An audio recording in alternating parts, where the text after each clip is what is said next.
നിന്റെ കവളെന്താ ചുവന്ന് കിടക്കുന്നത്? വല്ലതും തേച്ചോ? ഏയ് ഞാനൊന്നും തേച്ചില്ല. ജന്മനാ എന്റെ മുഖം അങ്ങനെയാ. അസൂയ. മുണ്ടും നേരിത് മാറ്റി ചേച്ചി സാരി ഉടുത്താ മതിയായിരുന്നു. ഞാൻ സാരിയാണല്ലോ എടുത്തിരിക്കുന്നത്. ഓ, നീ കണ്ണാടി വെച്ചിട്ടില്ല. കണ്ണാടി വെച്ചില്ലേ നിനക്ക് ഒരുപാട് പ്രായം തോന്നിക്കും. ഓ, അങ്ങ് തോന്നിച്ചോട്ടെ. ചേച്ചിക്ക് ഞങ്ങളെക്കാൾ പ്രായ കൂടുതലില്ലേ? മുണ്ടും നേരിത് മതിയായിരുന്നു. അതാ സെറ്റപ്പ്. സെറ്റപ്പ് അല്ല ഗെറ്റപ്പാ. ഓ പിന്നെ അയ്യേ, ഇത് തിരുപ്പനാണെന്ന് ഒറ്റ നോട്ടത്തിൽ അറിയാം. ഞാൻ അങ്ങ് സഹിച്ചു. ചേട്ടൻ പറഞ്ഞല്ലോ എന്റെ ഉയരത്തിന് ശരീരം പിടിക്കും, ഇതാണ് മാച്ചസ് എന്ന്. അതൊക്കെ പോട്ടെ. എന്നാ എനിക്കൊന്ന് പറയാനുണ്ട്. ഞാനാണല്ലോ ഏറ്റവും മൂത്തത്. യമുന വന്ന ആദ്യം വരേണ്ടത് എന്റെ മുറിയിലേക്കാ. നാക്കെടുത്ത യമുന ഇംഗ്ലീഷേ പറയൂ. കുറച്ചെങ്കിലും ഇംഗ്ലീഷ് അറിയാവുന്ന എനിക്കാ. ആദ്യം എന്റെ മുറി വരട്ടെ. കാണാലോ പൂരം. യമുന ആദ്യം എന്റെ മുറിയിലേക്ക് വരൂ. ഞങ്ങൾ സമപ്രായക്കാരല്ലേ. ഭാഗ്യദോഷത്തിന് ഞാൻ സിനിമാ നടിയായില്ലെന്നുള്ള കാര്യം യമുനയ്ക്ക് അറിയാം. അത് ശരി. ഇതെന്താണ്?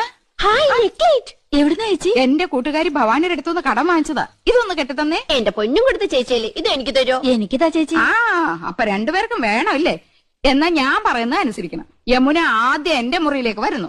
പിന്നെ നിന്റെ മുറിയിലേക്ക് വരുന്നതിന് മുമ്പായി ഞാനിത് നിനക്ക് കൈമാറുന്നു. ഒടുവിൽ നീ അത് ഇന്ദുവിന്. എന്തു പറയുന്നു? സമ്മതിച്ചു. എന്നാ ഇതൊന്ന് കെട്ടിത്താ. അയ്യോ,